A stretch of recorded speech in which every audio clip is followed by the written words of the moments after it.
Assalamualaikum warahmatullahi wabarakatuh. Para penonton, pendengar, penglihat, pirsawan, seluruh tanah air yang saya cintai. Hari ini adalah hari yang besar sekali artinya bagi kehidupan seluruh kaum muslimin, yaitu bulan mengerjakan haji. Kita telah tahu beberapa hari yang telah lalu masih berduyun kawan kita, teman sebangsa kita dari seluruh tanah air Indonesia, sejak dari Sabang sampai ke Merauke, pergi mengerjakan haji ke Mekah.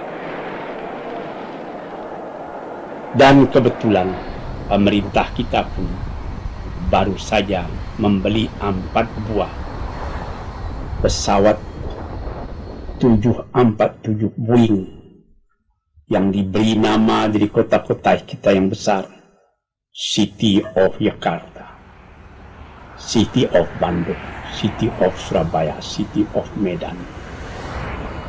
Itu semuanya sekarang telah kita pergunakan buat mengikuti jamaah haji akan pergi berangkat mengerjakan ibadatnya kepada Allah Subhanahu wa Ta'ala di tanah yang suci itu, di tanah yang sudah lebih daripada 14 abad menjadi kecintaan kita, yang hati kita terpaut kepadanya.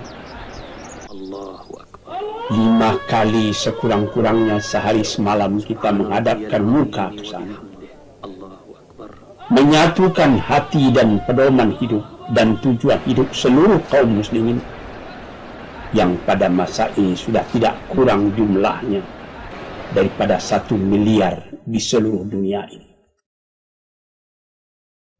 Pada tahun ini dari tanah air kita kabarnya konon tidak kurang daripada 75.000 orang yang naik haji, laki-laki dan perempuan, dari segala pelosok, dari segala pulau. Tuan-tuan yang terhormat, inilah panggilan yang istimewa yang menggugah hati tiap-tiap orang beriman. Dia menjadi rukun kita dalam beragama yang kelima. Sesudah mengucapkan syahadat, kita mengerjakan sembahyang 5 kali sekurangnya sehari semalam. Sesudah itu kita mengerjakan puasa bulan Ramadan sebulan di dalam setahun. Sesudah itu kalau kita mempunyai kesanggupan, kita mengeluarkan zakat 2,5% dari harta kita apabila nisabnya sudah sampai. Yang kelima, kita naik haji ke Mekah. Tuan-tuan, saudara-saudaraku kaum muslimin, menggetar dalam jiwa kita seruan buat mengerjakan haji ini. Ada orang mengatakan, kita tanyai, apa saudara belum hendak naik haji? Dia menjawab, belum ada seruan. Padahal kita sudah diseru. Sejak dari zaman Nabi Ibrahim kita yang beriman telah diseru. Wa'adzin fin nasi bil hajj ya'tuka rijalan aw rukbanan wa ala kulli dhanbin ya'tina min kulli fajjin amiq. Beri pernyatalah kepada seluruh umat manusia agar dia pergi mengerjakan haji. Jalan, boleh berjalan kaki kalau sanggup. Rukbanan, boleh naik kendaraan kalau sanggup. Datang dari segala pelosok, min kulli fajjin amiq, dari tempat yang jauh-jauh. Apabila saudara-saudara sampai ke Mekah, akan saudara lihat sendiri bahwa seruan ini hidup dalam hati seluruh mukmin di seluruh dunia ini. Dari Afrika, dari Eropa pun. Saya sudah 2-3 kali pergi melihat orang-orang dari Eropa, dari Cina, dari manapun orang datang. Berlain-lain bahasa yang dia pakai, Tetapi apabila dia sudah sembahyang di Masjidil Haram, satu bahasa yang dia pakai. Berlain-lain warna kulit. Ada yang kulit putih, ada yang kulit hitam, ada yang kulit merah seperti orang Indian, ada yang kulit kuning seperti orang-orang yang disebut kulit kuning dari Cina atau dari Jepang. Ini berkumpul. Orang tawaf keliling Ka'bah. Kita melihat warna-warna kulit yang bermacam-macam. Kita mendengar segala macam bahasa. Tapi sama sekali disatukan Tuhan dalam satu aqidah, satu kepercayaan. La ilaha illallah, tiada Tuhan melainkan Allah. Tuan-tuan, para pendengar, pencinta agama yang saya cintai pula. Ini mengesan di dalam hati bahwa bilangan kita di dunia ini tidak kecil. Ya, kadang-kadang bermacam-macam percobaan yang datang. Tetapi percobaan itu akan menguatkan iman kita belaka kepada Allah Subhanahu wa Ta'ala.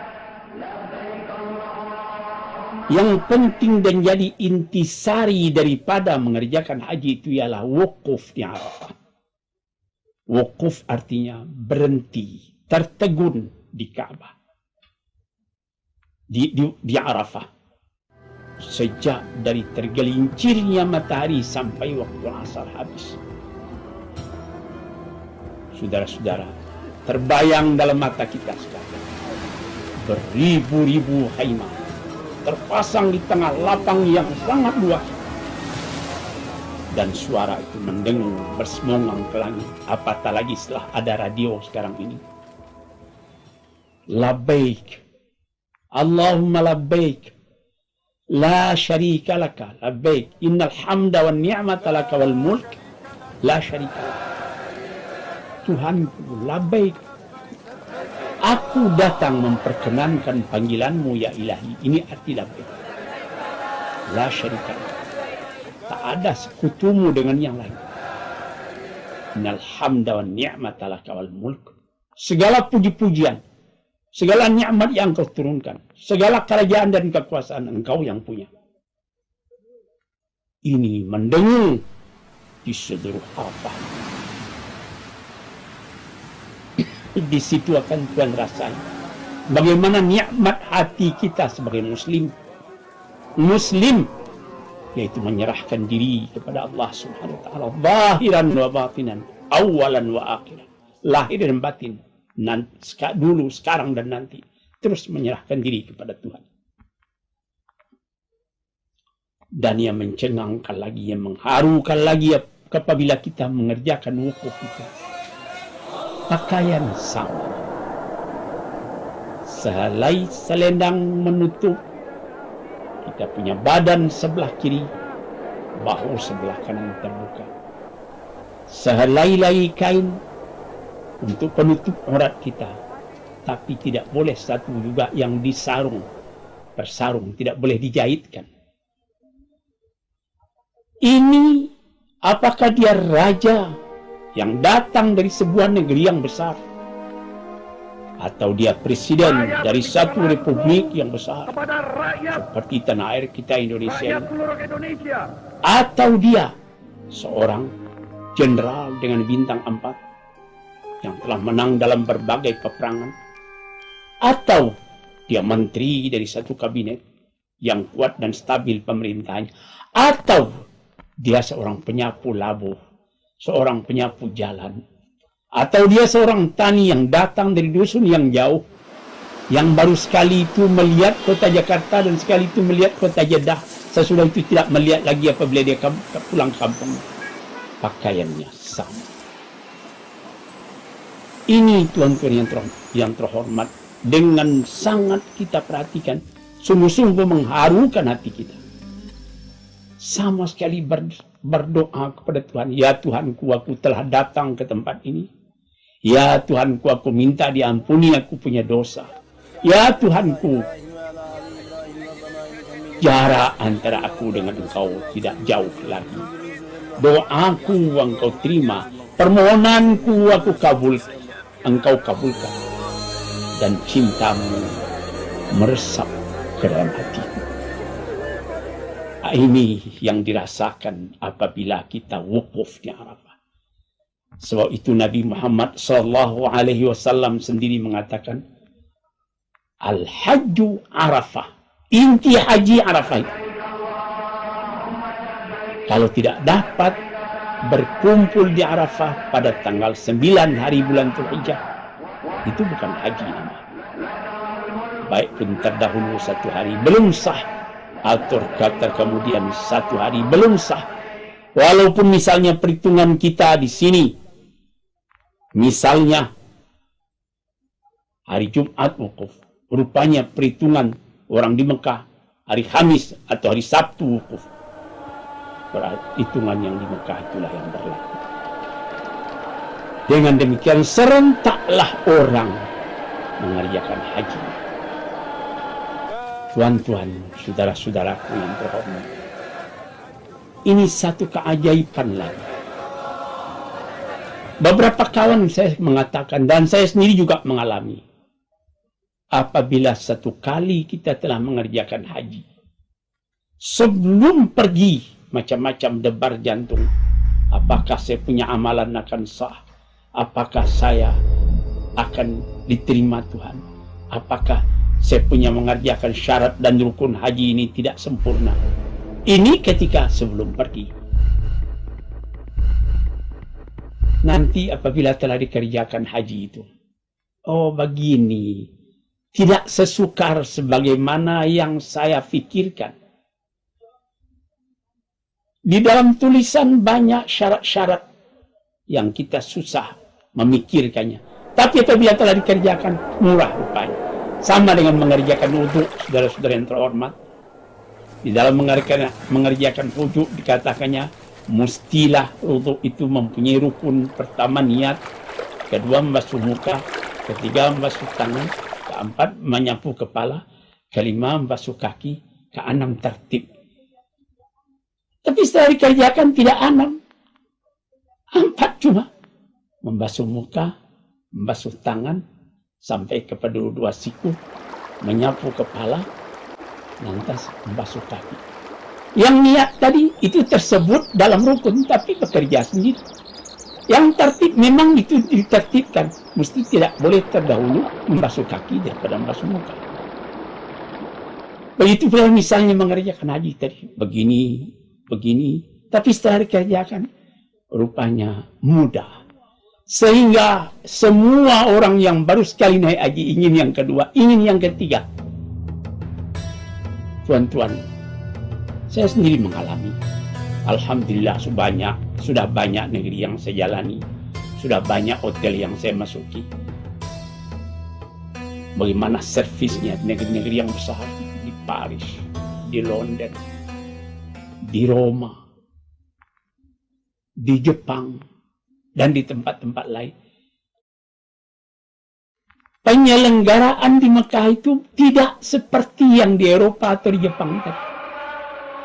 Maklumlah karena orang sempit tiap-tiap tahun bagaimana bisa menyelenggarakan beribu-ribu, beratus ribu, berjuta.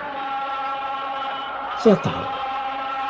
Tapi apabila mengingat Mekah, saya ingin ke sana lagi. Waj'al af'idatan minan nasi tahwi ilaihi. Ini doa Nabi Ibrahim. Jadikanlah hati manusia tertarik. Sebagaimana ada magnet yang menarik kita kepada Ka'bah. Magnet apa? Magnet cinta. Saya teringat memperkatakan cinta ini. Kalau sekiranya Isaac Newton, ahli pengetahuan tentang perkara daya tarik bumi yang terkenal di benua Eropa, mengatakan adapun antara alam itu tarik-menarik dengan daya tarik. Tapi Iqbal mengatakan lebih tinggi dari daya tarik. Apa? Daya cinta. Tuan-tuan yang terhormat, ini yang menyebabkan maka tiap-tiap tahun orang berduyun hendak pergi ke Mekah. Saya bercakap dengan beberapa kawan. Ada yang menteri, ada yang jenderal, Ada orang yang biasa. Dia mengatakan, saya ingin ke Mekah. Saya ingin ke Mekah lagi. Sudah berapa kali Tuhan ke sana? Sekali. Saya pun sudah umrah, tapi ingin ke Mekah lagi. Mengapa? Saya sendiri tidak tahu. Nah ini tuan-tuan, saudara-saudaraku yang berbahagia, yang menjadi peringatan kita sekarang. Sudah berduyun-duyun kawan kita, teman sebangsa kita, laki-laki dan perempuan yang pergi ke tanah Mekah pada tahun ini. Dan sekarang ini mereka sedang sibuk akan berangkat ke Arafah. Laki-laki dan perempuan. Berjalan, ada yang berjalan kaki, ada. Pernah orang-orang dari Pakistan, orang-orang dari Aljazair dan dari Tunisia, yang daratan tanahnya itu tidak ada batas laut dengan negeri Mekah, dia berjalan kaki. Masa Raja Abdul Aziz bin Saud masih hidup, menurut peraturan orang-orang itu, kalau tidak cukup dia punya paspor, dia punya visa, tidak boleh, mesti ditahan. Tapi ketika beliau hidup, dia katakan, apabila dia akan naik haji, catat saja namanya, insya Allah selamat. Mereka pun pergi. Kita bangsa Indonesia juga tidak kurang cinta kita daripada itu. Cuma sayang, kita di batas laut. Kalau sekiranya antara pulau-pulau Indonesia tidak dibatas oleh laut dengan tanah besar Asia, tentu akan banyak juga bangsa kita yang pergi. Baru ini datang ke rumah saya seorang pemuda yang baru saya 2 tahun memeluk agama Islam dari keturunan Tionghoa. Dia menangis mengatakan, saya ingin ke Mekah Bapak, saya ingin ke Mekah. Ke Mekah saya bilang mesti menurut peraturan, mesti pakai paspor haji, mesti memakai visa dan lain-lain sebagainya. Saya akan ikhtiarkan, meskipun tidak tercapai tahun ini, katanya, saya akan pergi ke Mekah. Memang tidak tercapai lagi tahun ini kalau engkau punya ongkos tidak cukup, saya katakan. Dia menjawab, biar saya dari sini ke Singapura, lalu saya jalan kaki terus dengan air mata berlinang. Yang begitu itu ada yang tercapai. Kalau niatnya betul, insya Allah dicapaikan oleh Tuhan. Kalau dia meninggal di tengah jalan, dia syahid karena dari cita-citanya yang suci itu. Sebab itu maka disebutkan oleh Nabi Muhammad SAW, apa yang diajarkan, dikatakan haji mabrur. Al-hajjul mabrur laisa lahu jazaa'un illal jannah. Haji yang mabrur tidak ada balasannya, ganjarannya lain daripada surga. Apa arti haji mabrur?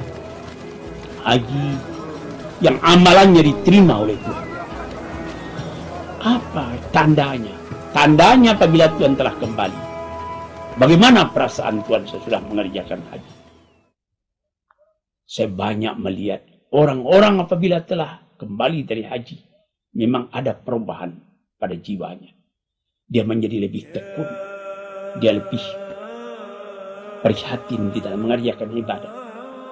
Dia lebih banyak ke masjid. Dia lebih banyak mencintai orang lain. Dia banyak mementingkan amal ibadah. Dia banyak menolong kepada fakir dan miskin. Ini perubahan yang ada. Tapi kalau sekiranya kembali dari Mekah, setelah kita pulang sampai di tanah air kita, hati begitu juga kesatnya, pikiran begitu juga kacaunya. Barangkali dia merasa pergi ke Mekah itu bukan pergi beribadat, melainkan pergi piknik. Na'udzubillah. Tuan-tuan, saudara-saudaraku, para pendengar yang terhormat, sekarang saya ulang sekali lagi, ucapan selamat kita kepada saudara-saudara kita, kaum muslimin yang sekarang tengah menghadapi ibadat ini. Moga-moga dia dapat melakukan ibadat itu dengan baik, menurut rukun dan syarat yang tertentu. Apatah lagi, tidak usah susah. Ada orang dari Indonesia, apa saya bisa hafal ini katanya? Ini bacaan-bacaan doa waktu tawaf, bacaan-bacaan doa waktu sa'i.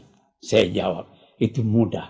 Sampai di sana ada orang-orang penunjuk jalan, mutawif, yang mengajarkan kita sejak dari bacaan pertama, di syaut yang pertama, sampai kepada 7.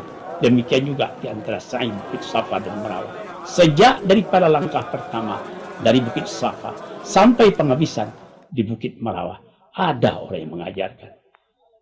Kalau yang kedua, ketiga tidak diajarkan lagi, segala doa bacalah, segala ayat bacalah, tundukkan hati kepada Allah, minta ampunan dari ridhanya.